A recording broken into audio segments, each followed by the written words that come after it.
Calling all hands on deck. I'm on watch and had to call all hands on deck because we lost the Clew. It must have changed, so... Meet Shotzi the Shellback on a balanced 482 catamaran. Real boat life, raw, ridiculous, and unfiltered, because freedom isn't always pretty. What's your GTFO plan? We bought these stickers, country stickers, and every time we go to a new country, we put a flag up there. Since we went to the Azores, we're putting up Portugal. I'm going to eyeball this with my calibrated eye. Oh. There. Looks good, baby.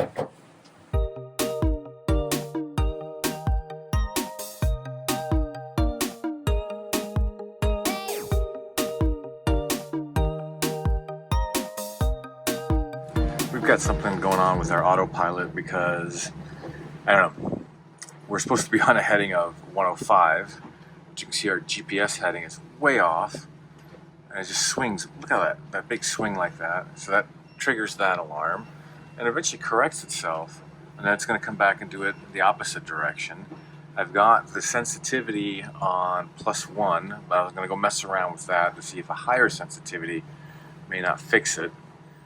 So we'll see, but it's just aggravating to have endure these wild swinging at like 40, 50 degrees at times.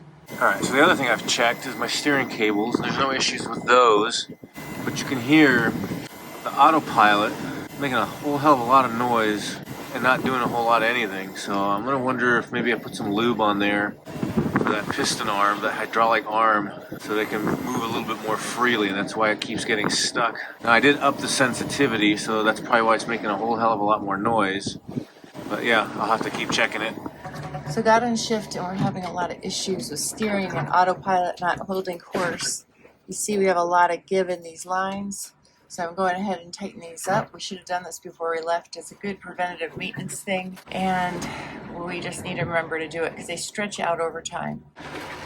After you get the series half hitches out, you simply pull it really tight and then put them back in. It's as simple as that. What we ended up doing is we turned on the secondary, the backup autopilot that we have.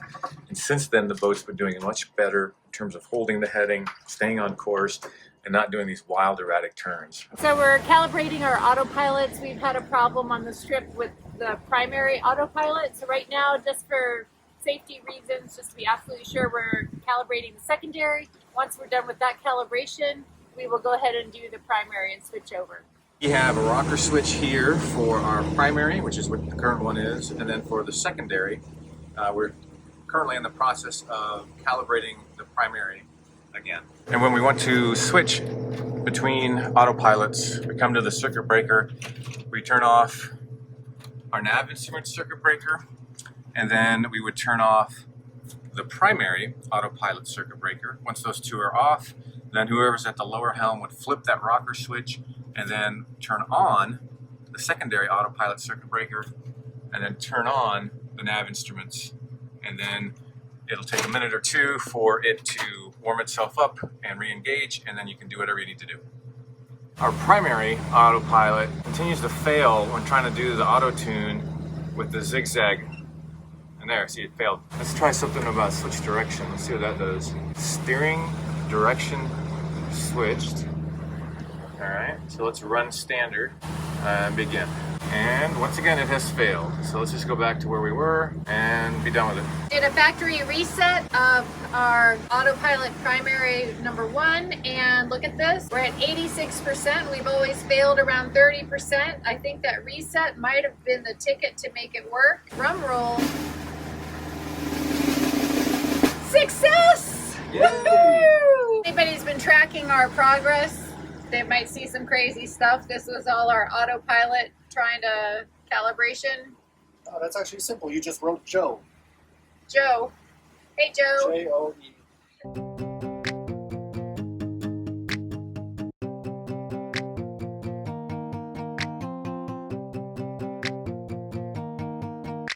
It's the furler that's actually holding the jib in place.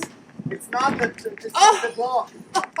That's not really what we want to do. Yeah, go ahead and move the block up, and then you're going to have to take that off.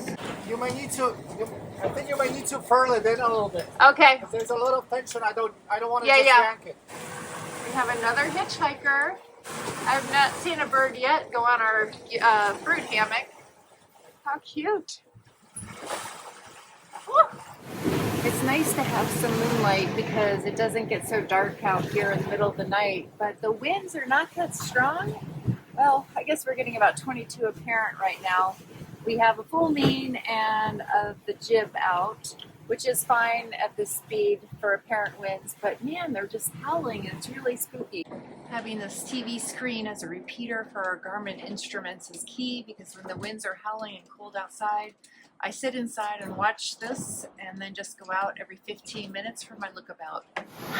What happened? So we lost our shackle for the jib tack, and it's just flapping around and slowly ripping the sail.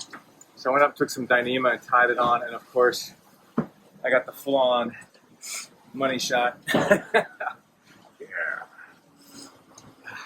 I'm soaked. I mean, I went up once, and you can put the vertical line on, and then I went back to put a horizontal line on. Bounce, and I'm like, woo! And then whoosh, water everywhere. We're trying to figure out why there's all this humming and vibrations. Oh yeah, now it's coming back. Now it's back? Oh, it's that Okay. loudly. How about now?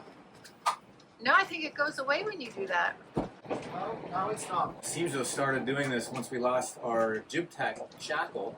When I went up there earlier, I noticed when I walked by this line that I'm holding, Yeah. the jib sheet, Uh-huh. was really vibrating. Yeah. And it reminded me of when we're at anchor, how the topping lift vibrates. And so we have to slack the boom to make it go away. And so then by pulling on this, Karl, you're saying it lessened the noise. Yeah.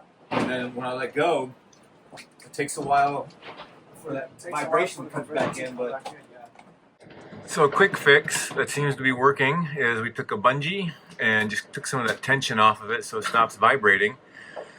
And now hopefully Karl will keep his sanity. Some sea monster, I guess. Yeah, it's like totally tangled. Wow. I don't even know how that could happen underway. No idea. Yeah, that's some crazy sea state. Hey, Shotzi, you're doing much better without all the deck slap, huh? Yeah. But the problem with keeping your food and water here, see that big wet spot? Every once in a while someone knocks it over. It's so easy to do, but at least it keeps her eating and drinking by keeping it up here. My daughter Evelyn made this mug, and I'm using it for my tea in the morning. It's so cute with the scales. Thank you, Evelyn.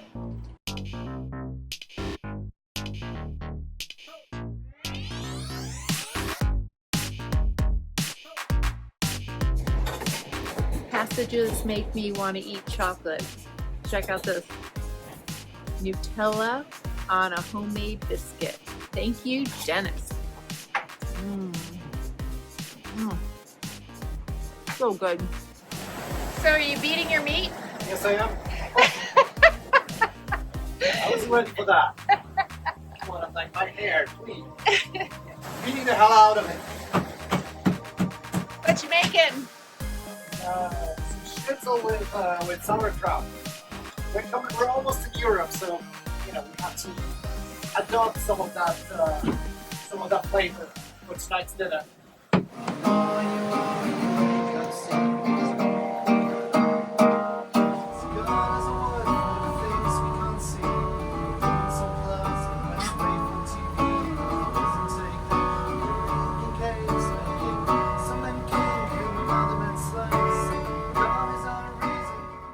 What a difference a day makes. We were doing all this motoring because the wind was in our face and it was very slow going. And the winds turned around. We've been sailing all day. Got a nice guitar serenade and have this beautiful sunset behind me. If sailing was always like this, I'd be much more into passages, but it feels like these moments are rare, but I'm appreciating them when they come. We just ran the latest weather forecast and we're determining what we should have our sails set up for the overnight. Right now we have full main and the jib out. We've been in and around a 45, 50 apparent wind angle, which is decent, but nowhere PWG, PWE, ECMWF, nothing shows any gusts overnight over 20, so that's good. But the other thing, as you just pointed out, one person can take down the main, and then one person can also put up the jib. You know, it's just a matter of getting into the wind. Mm-hmm. You can take care of that. Now, what's interesting. But whereas if we fly the code 0. Whereas if we put the code 0 up, that's definitely a 2-person job because somebody has to go up to furl it.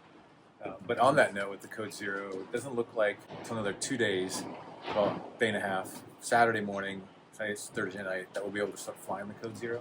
Which makes us so much faster. It does.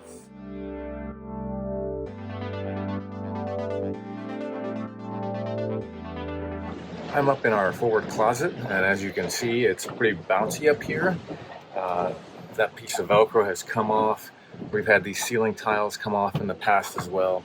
But something I noticed the other day, there was a pool of water on the floor. I cleaned it up, wasn't sure where it's coming from. I suspect it's coming from up here, but I just checked again today, and here's what I found. So the first piece of evidence was these water marks on the tire. And when I taste them, they are salty. And then on top of that, but there's more moisture. You can see the shine. And it too is salty. So it's got to be coming from somewhere up here. And because we've been upwind pretty much this entire passage, having left Horta, that we get a lot of digging into the waves because we're upwind and a lot of bouncing around. Got a piece of paper towel, see if I can figure out where some of this water's coming from. I do see some moisture drops right there. So, not quite sure. Yeah, there's a little moisture up on the seal. Let's check over here. No, that looks pretty decent. Check over here. There's a little bit, so. And then I'm gonna check right here real quick. No, that looks okay. So I'm guessing something here is causing that to leak through. And like I said, I did see the moisture right there. So what I'm gonna do is I'm gonna tighten the handles, the screws there, so that tightens these. So maybe that'll pull that down a little better.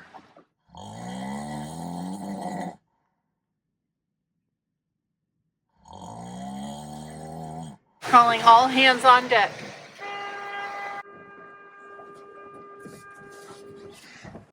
I'm on watch and had to call all hands on deck because we lost the Clew. It must have chafed, so fortunately I already have shackles made that we can replace it. We're putting in the first reef so we can have the Clew freed up for us. So then we can put a new soft shackle at the end. You can see we just lowered, so our reefing lines are insane right now. We have both Dennis and Karl clipped in. Now that we have the first reef in, they're going and putting a new soft shackle on the Clew. It must have chafed, and I think when we get to Spain, I'm going to buy some chafe guards for our soft shackles because there's just a lot of movement with all the sailing that we're doing. How do you like being initiated on GTFO as crew? Oh, this is great. It took about a month. I had a month of uninterrupted sleeps before this happened. And you had just gone down off shift. I felt particularly bad. Thank you. I don't either. I thought I was dreaming that there's a horn in my dream somewhere. Yep. Yep, push it to, no. Yeah, pull that back out. And then the loop end comes through the shackle here, where my thumb is. Yeah, let's see if we can get that all the way through there. No, through this part. Yep. And then put that, yep, through there. This is where we gotta be able to pull it as tight as we can. Exactly. And then open up the eye, and then put the knot through it. And I can hold this. All right, now you gotta get this whole knot, open that up. Get the whole head of that knot through there. Yeah, there, you almost got it. Perfect. Okay, then you gotta kind of milk it. What I mean by that is, this where my pinky is pointing, pull that up towards the knot. And what you're gonna do is, yep, exactly. And then push all that, because this is all your slack that you want to then push up to here, so then it's nice and snug. All right, and then, yeah, there we go. Yeah, that's exactly right. That way it comes all the way up to this, and that should be good. And then we position that knot just kind of on the side. That should be good. All right, so the next piece, that seizing wire, so it comes through the eye right there, come around the shackle, and then you're basically just going to twist it on itself. And it's good. Yeah, start with your fingers, and then grab those other pliers, the smaller red ones, and twist it, and then twist it back. So once you have one brand or strand.